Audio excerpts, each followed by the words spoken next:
오늘 우리에게 주신 하나님의 말씀은 누가복음 우리 1장 우리 1절에서 4절입니다. 누가복음 1장 우리 1절에서 우리 4절 말씀 우리 다 함께 찾으셔서 같이 우리 한 목소리로 하나님의 말씀 봉독해 올리도록 하겠습니다. 우리 중에 이루어진 사실에 대하여 처음부터 목격자의 말씀에 일꾼된 자들이 전하여 준 그대로 내력을 저술하려고 붓을 든 사람이 많은지라. 그 모든 일을 근원부터 자세히 미루어 살핀 나도 데오빌로 각하에게 차례대로 써 보내는 것이 좋은 줄 알았노니 이는 각하가 알고 있는 바를 더 확실하게 하려 함이로라. 아멘. 예, 오늘부터 우리가 누가복음을 살펴보려고 하는데요. 제가 질문 한번 드려볼게요. 누가복음은 누가 기록하였죠? 예, 누가입니다. 예, 내가 아니라 누가입니다. 여러분들이 꼭 기억하셨으면 좋겠습니다. 누가는 이 누가복음과 함께 사도행전을 기록하였는데요. 이 분량이 신약성경 전체에서 상당한 분량을 차지합니다. 자, 누가복음이 몇 장으로 쓰여져 있냐면 24장, 24장으로 쓰여져 있고요. 또 사도행전은 28장, 28장으로 쓰여졌습니다. 그러니까 전체 52장이라는 엄청난 분량을 지금 누가가 기록하고 있다는 것을 알 수가 있죠. 저희가 흔히 신약성경에서 가장 많이 신약성경을 쓴 사람이 누구냐라고 물어본다면 바울이라고 대답을 할 것입니다. 네, 맞습니다. 바울은 책으로만 총 13권의 서신서를 썼고요. 그리고 장수로 구분을 하자면 83장이라는 엄청난 양의 그 신약 성경의 대다수의 내용들을 그가 썼다라고 할 수가 있을 것입니다. 그런데 한번 여러분 나중에 한번 기회가 되어 보신다면 성경에서 도대체 바울이 많이 썼는지 누가가 많이 썼는지를 한번 비교해 보신다면 분량으로만 따진다면 누가가 더 썼습니다. 사도 바울의 서신서 가운데서는 짧게 쓰여진 장들도 있기 때문에요. 누가가 더 많이 쓴 것이죠. 그렇다고 한다면 누가는 정말 신약 성경에서 상당히 많은 부분을 그가 기록했다라는 것을 우리가 알 수가 있습니다. 왜 그가 그렇게 기록했을까? 그것들을 한번 찾아가 보아야 되겠죠. 먼저 누가는요. 중요한 건 무엇이냐면 유대인이 아니에요. 유대인이 아니에요. 그는 누구냐면 수리아 안디옥 출신의 헬라인입니다. 즉 이방인인 것이죠. 자, 이방인인 누가는요. 유대인이 아니었기 때문에 유대인의 율법이나 전통 혹은 절기 혹은 제사라든지 이런 제도에 익숙하지 않았습니다. 또한 예수님의 제자가 아니었기 때문에 예수님의 말씀도 직접 들었거나 혹은 예수님께서 행하셨던 기적을 직접 보았던 사람도 아니었습니다. 그랬던 누가가 바로 예수님을 믿게 되었습니다. 복음을 믿게 된 것이죠. 예수 그리스도를 주로 고백하고 그가 알게 된 한 사실이 있냐면 그 한 사실이 무엇이냐면 이 복음, 이 예수 그리스도를 믿는다는 것이 나만을 위한 것이 아니라 유대인만을 위한 것이 아니라 온 세상을 위한 구원자이시요 온 세상을 위한 복음이라는 것을 알고 그가 이 누가복음을 기록하였다는 사실이죠. 저는 이 누가복음을 우리가 함께 살펴보면서 여러분들에게 이런 은혜가 있었으면 좋겠습니다. 그동안 교회를 다니시면서 예수 그리스도가 믿어지지 않고 혹은 다른 종교에 있거나 혹은 오랫동안 예수 그리스도를 믿지 못한 채 살고 있다가 교회에 다시 오신 분들에게는 복음이 이런 것이구나 이런 것들을 깨닫는 은혜가 있었으면 좋겠습니다. 아멘. 자, 누가가요. 그렇기 때문에 이 누가복음을 기록을 할 때 어떻게 기록했을까요? 이 말씀이 참된지 참되지 않은지를요. 그 근원부터 자세하게 살펴서 지금 이 누가복음을 기록해야만 했어요. 왜요? 유대인이 아니었잖아요. 이방인이었잖아요. 본인도 예수 그리스도를 나중에 믿게 되었잖아요. 예수님의 제자가 아니었잖아요. 그러니까 지금 자신이 믿고 있는 이 복음의 내용이 그리고 또 앞으로 내가 전해야 될 이 복음의 내용이 정말 맞는지 안 맞는지 그는 누구보다도 자세히 살펴야만 했습니다. 자, 그러니까 그는 그런 눈으로 이 누가복음을 기록했다라는 것이죠. 자, 그래서 누가복음을 시작하면서 그가 이런 내용들을 반복적으로 이렇게 표현하고 있습니다. 한번 볼까요? 자, 1절에는요. 우리 중에 이루어진 사실, 2절에는 처음부터 목격자와 말씀의 일꾼된 자들이 전하여 준 그대로, 3절에는 그 모든 일을 근원부터 자세히 미루어 살핀 나도, 4절은 알고 있는 바를 확실하게. 자, 지금 누가가요. 지금 이 누가복음을 기록하면서 처음부터 그가 어떻게 이 누가복음을 쓰고 있는지, 어떤 방식으로 쓰고 있는지를 매우 자세하게 설명하고 있어요.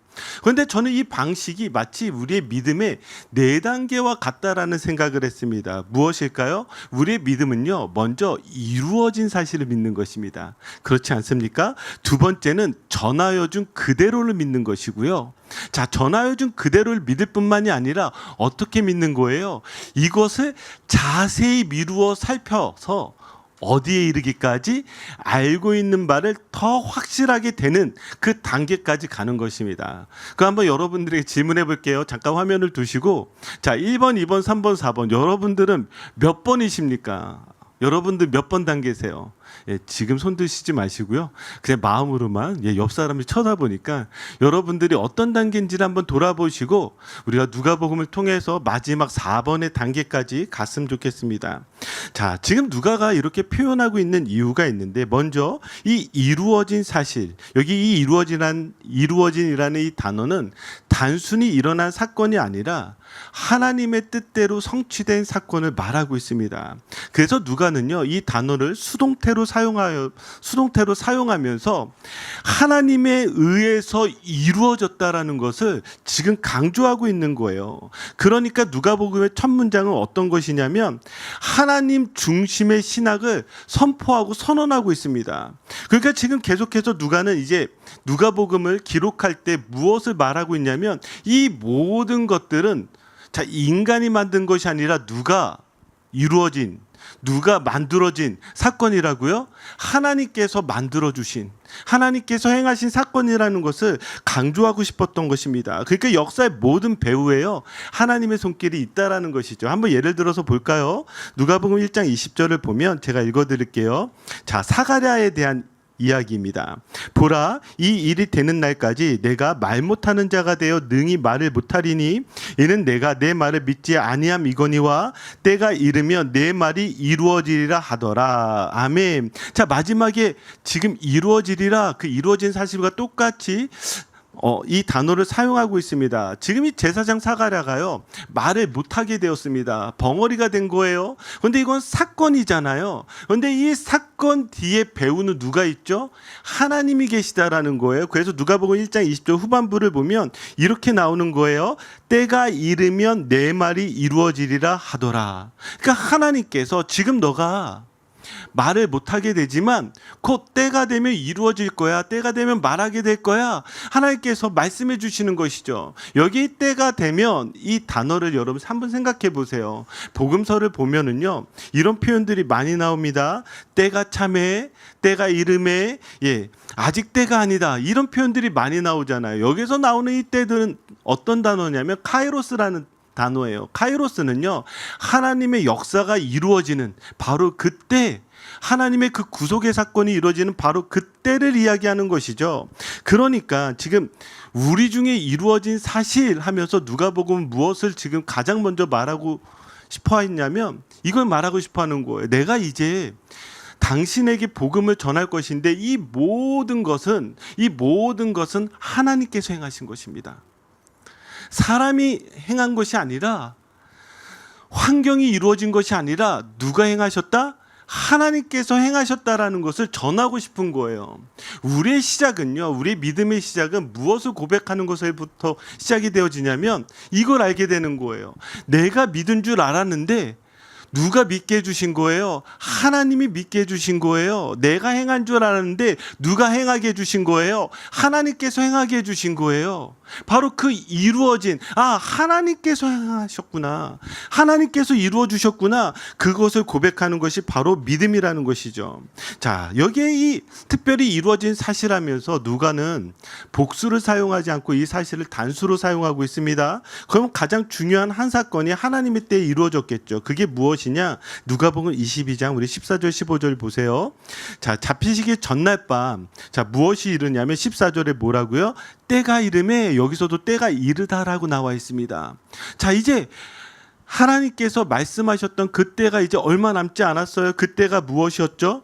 바로 예수님께서 십자가를 지시기 전날, 바로 이 십자가를 통해서 하나님께서 그 구속의 사건을 이루어 주실 것이라는 것을 우리에게 말씀하고 계시는 것이죠. 그러니까 누가는 지금 이 이루어진 사실을 처음서부터 마지막까지 어떤 관점으로 지금 적어가고 있냐면, 예수님께서 십자가에서 죽으시고 우리를 구원하시고 부활하신 그 사건까지 지금 이 이루어진 때에 대해서 누가는 아주 상세하게 이 복음이 뭔지에 대해서 적고 있다라는 것입니다. 자, 두 번째는 전하여 준 그대로죠. 자, 누가는 처음부터 목격자와 말씀에 일꾼된 자들이 전하여 준 그대로라고 말하고 있습니다. 그러니까 그는 자신이 새로운 이야기를 지어낸 것이 아닙니다.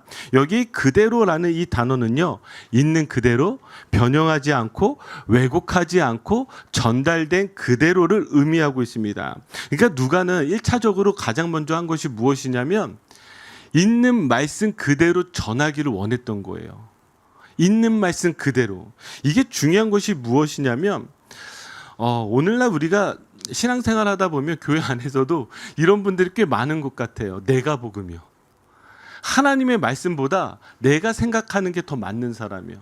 내가 주장하는 게 더 옳다고 생각하는 사람이요. 그래서 말씀에 기록된 것보다 내가 말하는 것이 더 중요한 것. 예, 여러분, 신앙은요 그렇지 않습니다. 내가 앞서가는 것이 아니라 말씀이 앞서가는 것이고요. 내 해석이 중요한 것이 아니라 성경이 더 중요하다라는 것이죠. 자, 그러면서 누가가 무엇을 했냐면 세 번째로 자세히 미루어 살펴보았습니다. 자세히 미루어 살피다. 자, 이 자세히라는 것은요, 예, 정확히 그가 매우 노력을 해서 이제 미루어 살폈다라는 건데, 특별히 어떤 단어를 사용하고 있냐면 이 미루어 살피라는 단어는요, 무엇을 따라 쫓아가다, 무엇 곁에서 쫓아가다 이런 뜻이 있어요. 그러니까 그가 정말 열심히 지금 이 말씀 곁에서 이 말씀이 무엇을 의미하는지를 알기 위해서 그가 노력했다라는 것, 그렇게 열심히 연구하고 조사했다라는 것을 알 수가 있습니다. 그런데 한 가지 더 왜 이 단어를 썼을까 생각해 보면 우리가 나중에 좀 보겠지만, 자, 누가는 누구와 함께 사역을 했죠? 바울과 함께 사역을 했습니다. 그러니까 그는 바울의 곁에서요, 바울이 전하고 있는 복음이 무엇인지, 그리고 그 복음이 어떠한 능력이 나타나는지, 그리고 복음의 삶이 무엇인지를 곁에서 보면서 그는 배웠고, 그리고 그것을 맞는지 조사했고 살펴보았다라는 것입니다. 자, 이것을 가지고 그가 누가복음을 기록한 것이죠. 자, 그리고 마지막에 나오는 것이 알고 있는 바를 더 확실하게입니다. 자, 알고 있는 바를 더 확실하게. 아는 거는 아는 건데 어떻게 더 확실하게 하는가? 여기 확실하다라는 것은요, 견고함, 흔들리지 않는 이런 뜻을 가지고 있어요. 그러니까 내가 지금 이 이루어진 사실을 어떻게 한 거예요? 근원부터 자세히 미루어 살펴서 이 있는 그대로를 당신에게 전하는데, 그 이유는 무엇이냐면 알고 있는 바를 더 확실하게 하고 싶다는 거예요. 그럼 이 뜻이 도대체 뭘까? 저는요, 이것이 무엇이냐면 이것과 같다라고 생각을 했습니다. 우리가 무언가를 알고 있잖아요. 그런데 이 무언가를 알고 있는 것이 흔들리거나 혹은 흔들리지 않는 것은 어디에서 작동하는 줄 아십니까? 우리의 마음에서 작동합니다. 우리의 마음에서요. 우리의 마음에서. 예를 들어서 한번 설명해 볼까요? 제가 지난 금요일에도 말씀드렸는데, 제가 지난주에 가장 충격을 받았던 기사의 내용이 무엇이었냐면, 한 연구지에 따르면 미국에 있는 이 신학교의 학생들을 대상으로 조사를 했습니다. 어떤 걸 조사를 했냐면, 당신의 기도 생활은 건강합니까? 당신은 하루에 얼마나 기도합니까? 라고 이렇게 질문을 한 거예요. 그래서 이 신학생들이 기도하는 그 기도 시간의 평균을 냈는데 몇 분이 나온 줄 아십니까? 몇 시간은 아니에요. 예, 몇 분이 나온 줄 아십니까? 6분이 나왔습니다. 그러니까 신학생들이 하루에 기도하는 시간이 6분밖에 되지 않는다는 거예요. 저는 이게 너무 큰 충격이었습니다. 6분이라고 하면은요, 이것밖에 기도 안 하는 거예요. 식사 기도, 그렇죠? 그리고 예배 시간이나 공적 자리에서 하는 기도 외에는 절대로 기도하지 않는다는 것이죠. 여러분, 충격받은 표정을 하셔야 돼요. 안 그러면 여러분들이 그 정도밖에 하지 않으니까 그거 당연한 거 아니야. 나는 식사 기도도 안 하는데 이러시면 안 된다는 거예요. 제가 요즘 가장 큰 고민이 무엇이냐면 저한테 기도였거든요. 하나님이 내게 무엇을 원하실까 하는데 기도였거든요. 그래서 어떻게 하면 기도할 수 있을까? 어떻게 하면 내가 기도로 더 내 삶 가운데에 그 능력을 행할 수 있을까? 이게 저한테 고민이었거든요. 근데요, 제가 기도가 중요한지 알았을까요? 몰랐을까요? 알죠. 그거 모르는 그리스도인이 어디 있어요. 우리는요, 이 머리로는 알고 있는데 이 머리로 알고 있는 것이 어디로 내려와야 되냐면 우리의 가슴으로 내려와야 돼요. 가슴으로 내려와야 어떻게 되는 거예요? 기도하게 되는 거예요. 제가 지난 한 주 동안에 한 해 가운데 계속해서 기도한 게 무엇이냐면, 하나님, 제가 하나님을 아는 것을 머리로만 알지 않게 하여 주시고 내 가슴으로 알게 하여 주시고 이 가슴에서 나와서 하나님을 향해서 기도하게 하여 주옵소서. 그러니까 기도가 신나요. 믿지 않는 표정이시지만 이번 주에 기도가 너무 신나고 너무 재밌어요. 왜 안 믿는지 모르겠지만 하여튼 너무 좋고 너무 신나요. 왜요? 머리에서 가슴으로 내려오거든요. 우리 한번 복음으로 생각해 볼까요? 우리가 교회 다니는 사람들에게 왜 복음의 삶이 일어나지 않냐면 그들이 정말 복음을 모르기 때문일까요?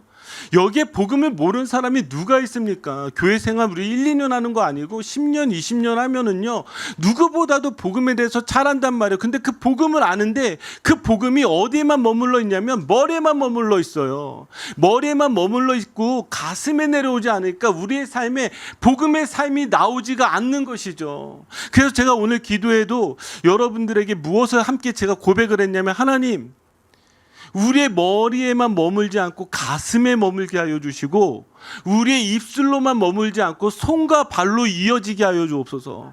그게 우리의 믿음이 되어져야 되는 줄 믿습니다.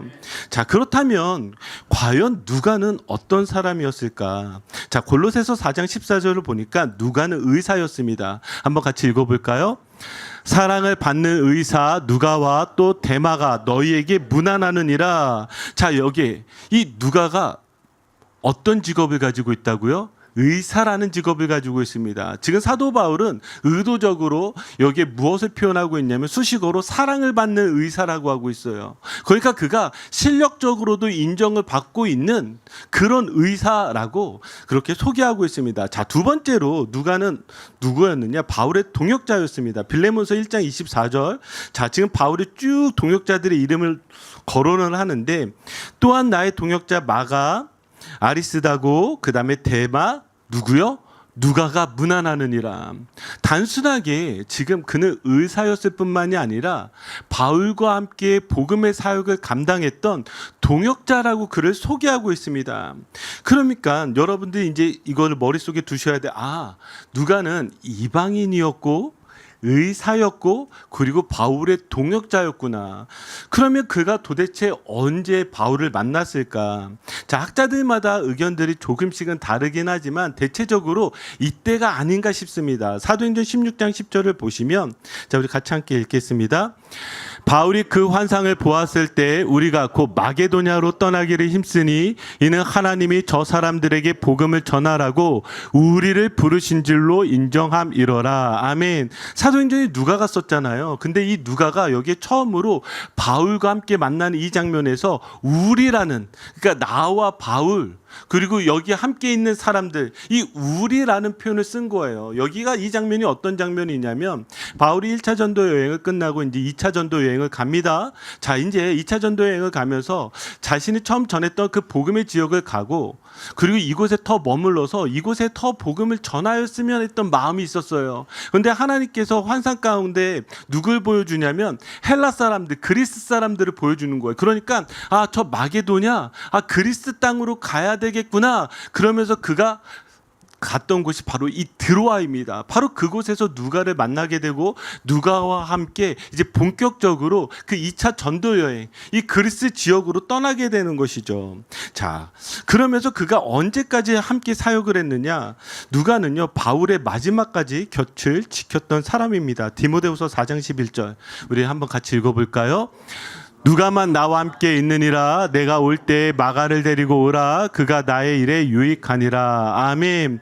자, 지금 바울이 로마에 붙잡혀 가게 됩니다. 그리고 그곳에서 감옥에 있게 되어졌어요. 2차 투옥을 일어나게 되죠. 그때 그가 이제 디모데에게 편지를 씁니다. 그러면서 디모데에게 뭐라고 이야기하냐면 누가만 나와 함께 있느니라 이렇게 표현하고 있어요.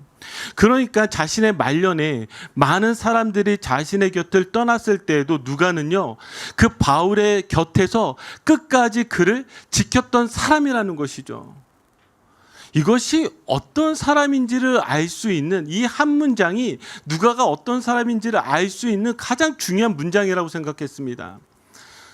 바울이 이제 어떻게 될지 모른단 말이에요. 이제 예전처럼 그가 더 많은 전도자, 그러니까 더 유명한 전도자로서 많은 교회들을 세우는 사람으로서가 아니라 이제 언제 죽을지 모르는 그 상황 가운데서도 누가는 바울의 곁을 절대 떠나지 않았습니다. 오히려 그의 약함을 돌보면서 바울이 끝까지 이 시간들을 감당하기를 바랬던 바로 그런 사람인 것이죠. 그렇기 때문에요, 누가는요, 이 복음서와 사도행전을 기록했을 때에 바울의 이 심정이 잘 드러났어요. 바울의 이 심정, 저는 이것이 어떤 것으로 표현될 수 있냐, 딱 한 문장으로 이렇게 표현할 수 있을 것 같아요. 약함 가운데 드러나는 은혜. 뭐라고요? 약한 가운데 드러나는 은혜라는 거예요. 자, 사도 바울은 누가가 없었으면 아마 마지막까지 전도의 사역을 감당하지 못했을 것입니다. 그는 많은 질병들이 있었을 거예요. 그는 복음을 전도하면서 사람들에게 매 맞기도 하고 돌에 맞기도 하고 감옥에 갇히기도 하고 죽을 지경에 이르기까지도 했었습니다. 그리고 무엇보다도 지금 그 안에 눈이 안 좋았던 것 같아요. 한번 볼까요? 고린도후서 12장 7절을 보시면 여기 이렇게 나옵니다. 여러 계시를 받은 것이 지극히 크므로 너무 자만하지 않게 하시려고 내 육체의 가시 곧 사탄의 사자를 주셨으니 이는 나를 쳐서 너무 자만하지 않게 하려 하심이라. 아멘. 자, 사도 바울이 지금 자신의 육체의 가시 때문에 너무 괴로웠어요. 얼마나 괴로웠는지 단순하게 가시라고만 표현하지 않고 여기 뭐라고 표현하고 있습니까? 사탄의 사자라고까지 표현하고 있습니다. 그러니까 이것 때문에 너무 힘들었던 거예요. 그래서 이것이 떠나가기를, 이것이 낫기를 하나님을 향해서, 주를 향해서 그가 3번이나 간구합니다. 근데 병이 나았을까요? 안 나았을까요? 안 나았다는 거예요.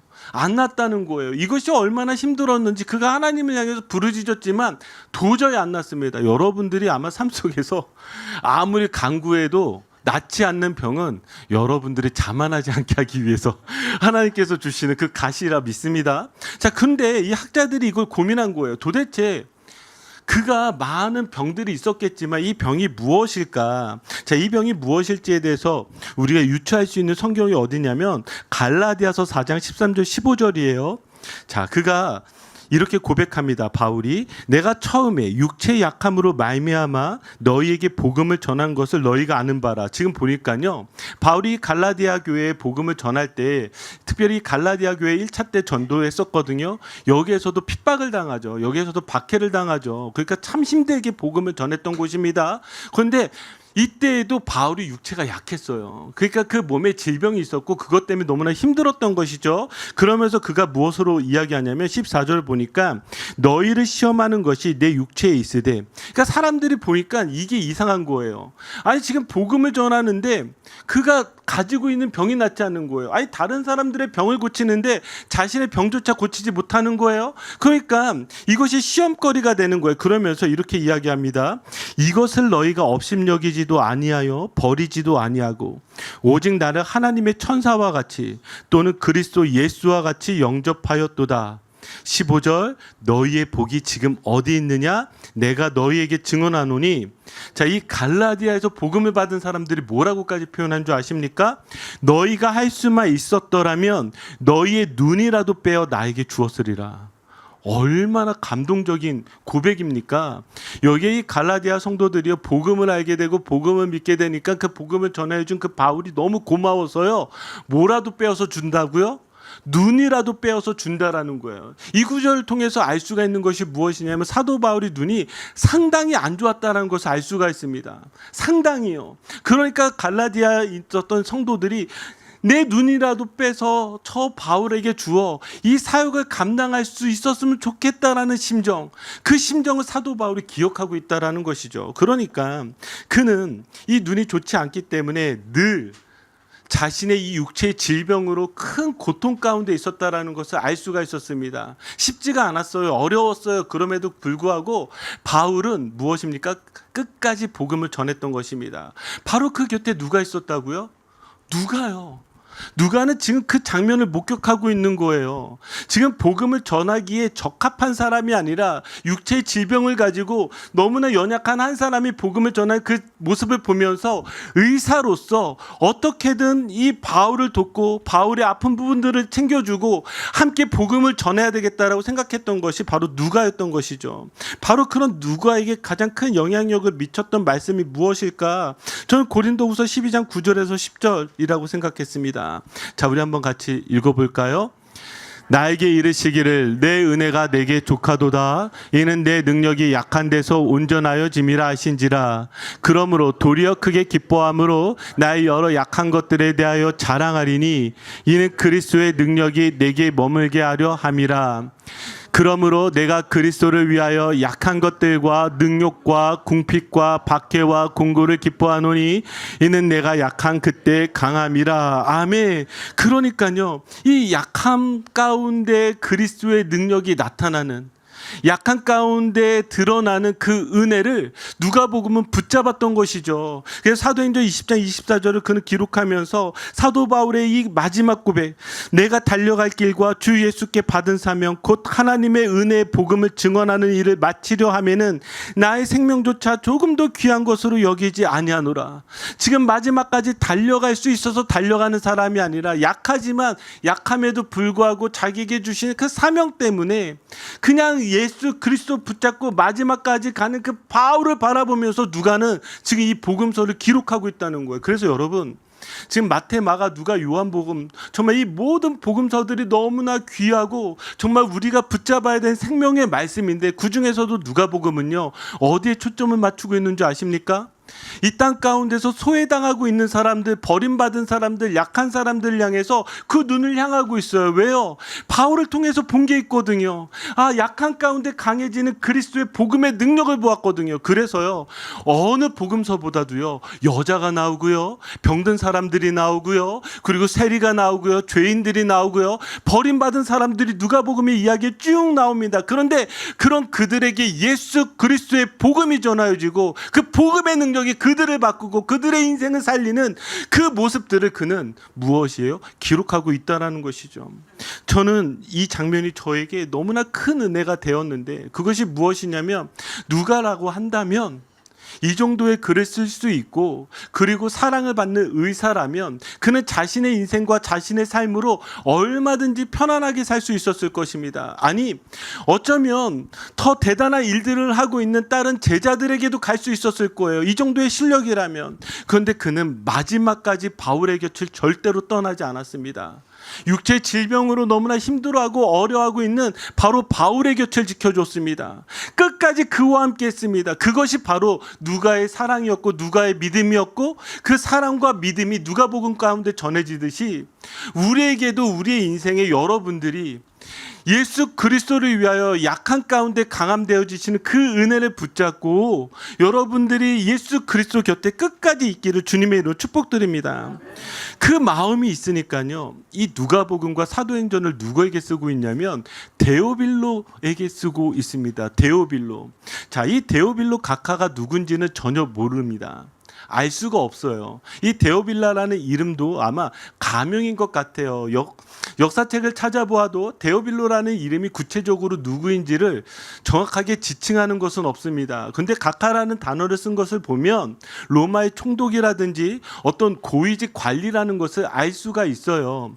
이 데오빌로라는 이름을 왜 쓰고 있냐면, 데오빌로가 어떤 뜻을 가지고 있냐면 하나님의 벗, 하나님의 친구, 혹은 하나님을 사랑하는 사람, 이 뜻이 바로 데오빌로입니다. 그러니까 이제 막 예수 그리스도를 믿기 시작한 사람인 것 같아요. 그러니까 그 데오빌로 각하에게 누가는 편지를 쓰기로 작정을 한 거예요. 그래서 지금 24장이나 되는 예수 그리스도의 이 복음에 대해서 그는 누구보다도 자세하게 살펴서 이 복음이 머리에 머무는 것이 아니라 그의 가슴에 머물기를 간절히 소망하는 마음으로 이 편지를 쓴 것입니다. 자, 어떤 일이 일어난 줄 아십니까? 한번 말씀을 한번 보시면은요, 누가복음 1장 3절에서는 여기에 데오빌로 각하라고 표현하고 있습니다. 자, 그런데 사도행전 1장 1절을 보니까 어떻게 표현하고 있냐면 데오빌로여라고 표현하고 있어요. 데오빌로여. 그러면 지금 데오빌로 각하랑 데오빌로여, 여기에 이 차이가 무엇인지 아시겠어요? 지금 누가복음을 쓸 때까지만 해도 아직은 예수 그리스도를 믿은 지 얼마 되지 않은 사람이에요. 그리고 온전히 헌신했을지 헌신하지 않았는지 그것도 잘 모르는 사람이에요. 그런데 그가 누가복음을 읽고 나서 무엇으로 바뀌었습니까? 이제 더 이상 그는 주 안에서 각하가 아니에요. 총독이 아니에요. 뭐예요? 나의 형제라는 거예요. 나의 형제로 바뀌게 된 거예요.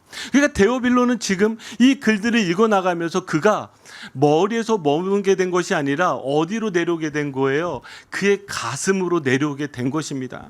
사랑하는 성도 여러분, 한 사람을 향해서 그가 바울 가운데에서 늘 떠나지 않고 곁을 지켜주었던 것 같이 어쩌면 누구도 주목하지 않은 그 한 사람을 향해서 그렇게 그가 쓴 편지는요, 그를 예수 그리스도 안에 한 형제로서 바꾸게 되는 그 복음의 능력을 나타나게 된 것입니다. 사랑하는 성도 여러분, 저는 여러분들의 삶에 여러분들 곁에 누가 있는지를 돌아보셨으면 좋겠습니다.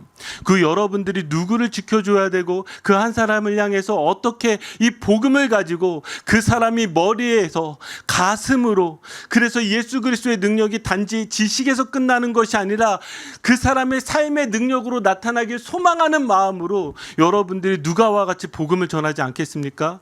기도하지 않겠습니까? 그렇다고 한다면 그 사람이 세상에서 총독이 아니라 주님 안에서 형제와 자매가 되어지는, 우리의 한 형제와 자매가 되어지는 그런 놀라운 은혜가 있기를 주님의 이름으로 축복합니다.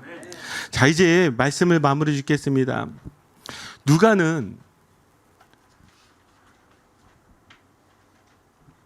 그 바울의 곁을 떠나지 않고 마지막까지 지켰죠.